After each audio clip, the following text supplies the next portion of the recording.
tree in a pot. They tend to guide their trees by what's pluck and grow, which most of you know, right?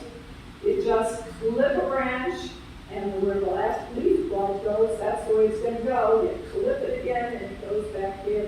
So it's a lot of zigzagging. Railroad enthusiasts, when they do the little the small railroad stuff, they have these nice little scenes and like that. Hey, Japan did it way back, and they did it really interesting. So bonsai is a whole different art form that inspired some of the bonsai and the suiseki and some other art associated art forms to bonsai. Important beginning bonsai master in the United States, John Naka. He was a student of him. He's the father of American bonsai. And when he started getting older, he started training us. He asked all of us, what are your favorite trees in my garden? And we're all like, put a flag on it. And so we did. And then he told us, which kind of broke our hearts, is he says, when I pass, that tree will be yours. So he's passing it as a generation, boxes, instead of in their bonsai pot.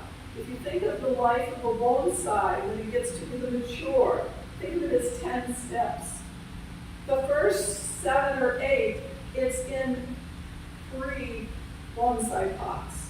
So this is early on, so it's in boxes. We're trying to get it to develop a very strong root structure before we put it into a pot that's only this deep. So that comes in maybe stage 8 or 9 or 10. You reduce the height of the pot until it can fit into that and it's manageable. So that's one of the things that are important. I did this Camellia workshop for Camellia Week, not this year, but the year before. So one of the requirements is we need a woody stem. That's the requirement. So we can use shrubs, we can use vines, we can use succulents if they've got a woody stem. And Portulacaria afra has a woody stem. That's a jade. Not really, it's an elephant plant, but it's Portulacaria afra. And this is elephant plant, but it is a variety. And so you put that in quotation marks, and this is Frankie's variety. His father found a branch in his nursery that was doing this, and Frankie has propagated it ever since. There is a mystery with it that they feel that the propagation occurred through a somatic mutation due to DTT spraying. So you know how old ago that first cutting was found. So it could be all sorts of varieties. I'll show you some common ones that we like, but basically the requirement is a woody stem. Because we don't want to develop something and spend all this time and then it die back because it's an annual or perennial. It doesn't make any sense. Because you will be spending time with your tree. So many trees make beautiful bonsais. One of the challenges that John Naka asked all his students to do was to find a species that nobody's made a bonsai of it. So Al's choice was a eucalyptus. Now you do not think of a eucalyptus as bonsai, but Al made, it's a rather large, he made a forest of eucalyptus trees. And it took him about 15, 20 years to get them to the point where it went into a bonsai. And he started them from seed. So, and you cut it up and twist it up. I don't recommend junipers as a starting one for people that start because they really require certain aspects. They're fun to wire. They teach you to wire.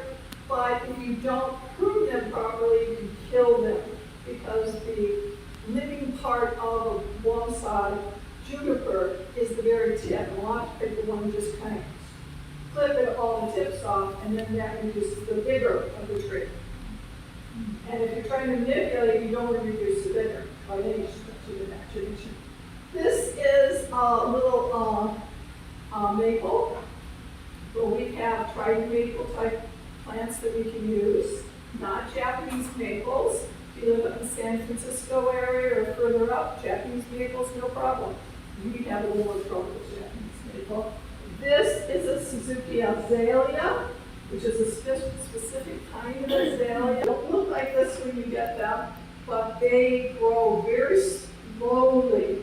An inch is about 50 years. So anytime you see a girth of a California juniper, you can kind of count its age. So they have to be collected. We call these yamadores if you collect them from the wild. And there's ranchers up there that love you to collect it. You gotta get permits, you gotta know people because they don't like it when they have. There are California junipers that can compete with the Japanese. The Japanese still have the age on, but see, they have age. So this is a case of that. This is a Chinese elm. Chinese elms are what I would say start with. Or start with the Porto Cariafra, start with the Chinese elm.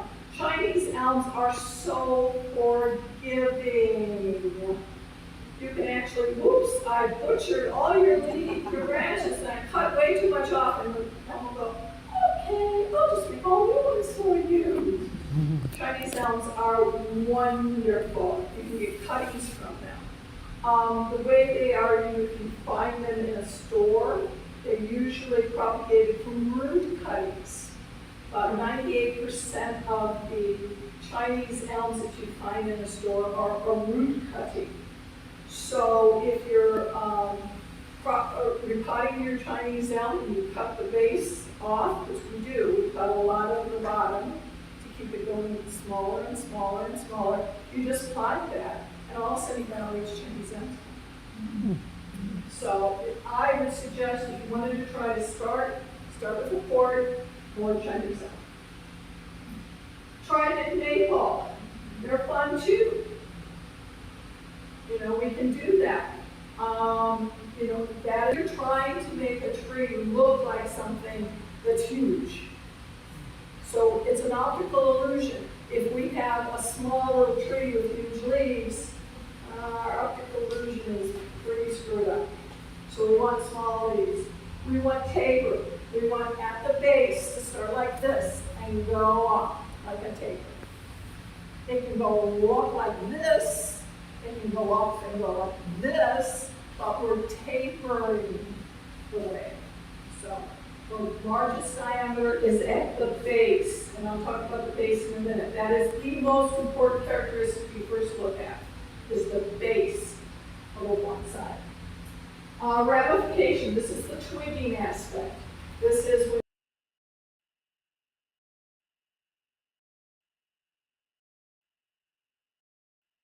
something interesting about it. It should be symmetrical if you need it to be symmetrical, which in most cases we do.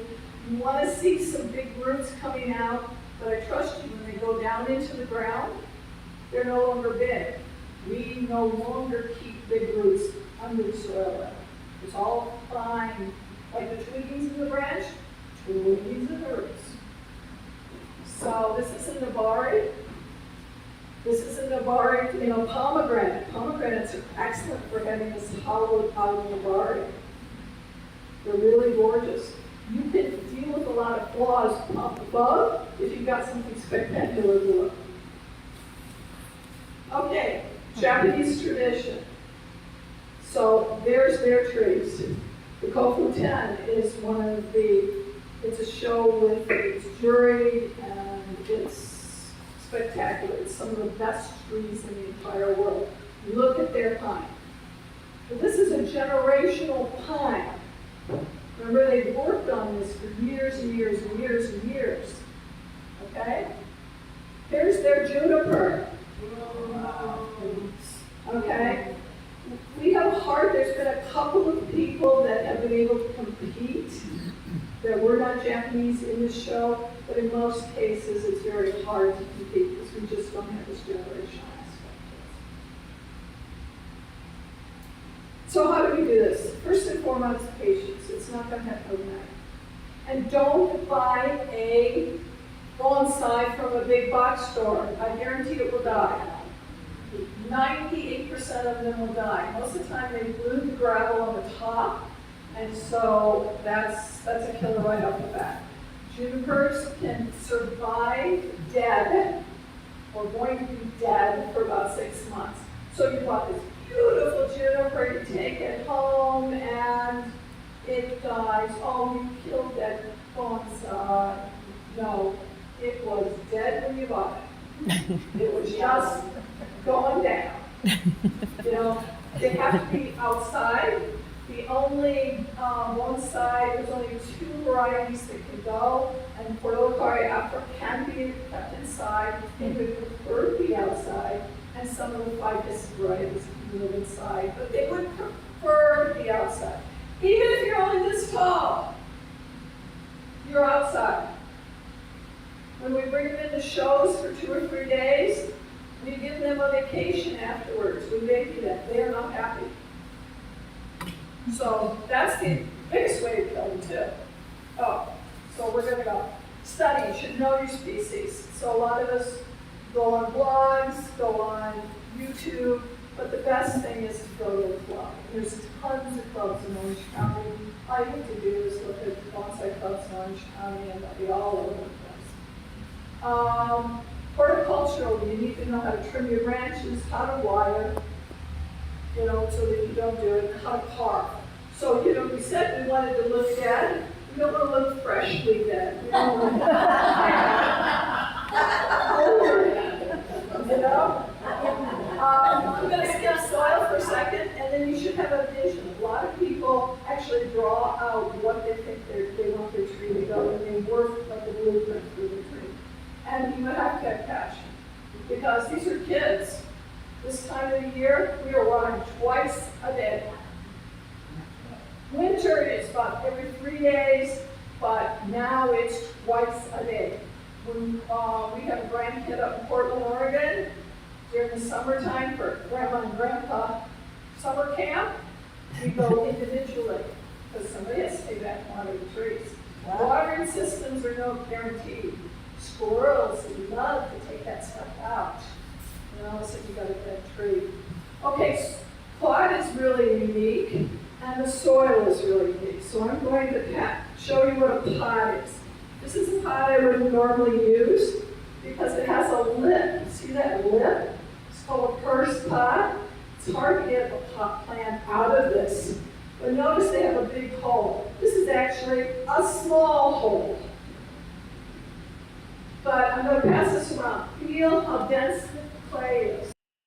That's the particular type of clay. Japan is one of them. It's spherical. Its microscopic structure is spherical. Our clay is plates, so water doesn't go down through it. But spherical it can. Clay is wonderful because it's one of the best cation exchangers on earth. Yeah, somebody tell me what that means. You took chemistry. How come you don't know cation exchangers? Okay, so what is a cation? Positive charge. What are the positive charged ions that are important to us in plants? Nitrogen, phosphorus, potassium, manganese, iron. You just kind of named it, and they're all there. So a cation is low on the outside, and it brings it in, and when all of a sudden high on the outside, and all of a sudden when it's low, it slowly releases it back. So it's kind of a time for. So beautiful thing. Also retains water.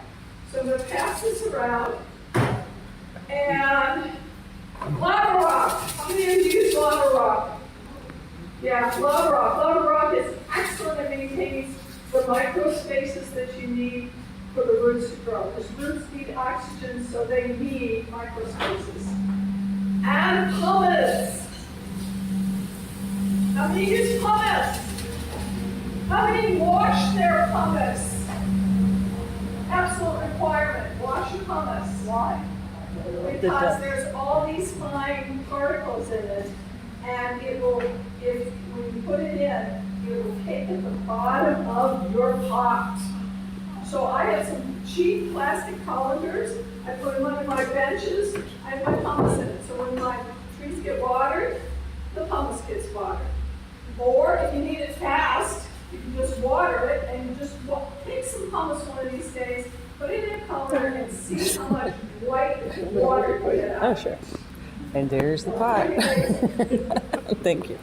The ratios are usually 1-1-1.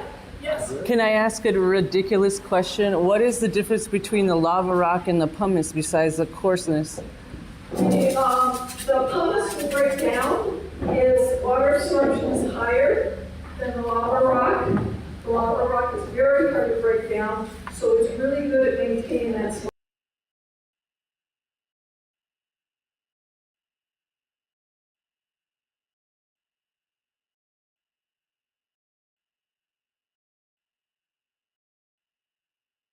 Here, and your pot depth can be that height.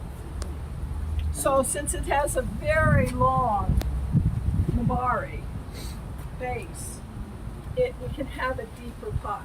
Now, even if you put it in a shallow pot, every other repotting, you're going to up-pot it for the health and let it really grow roots.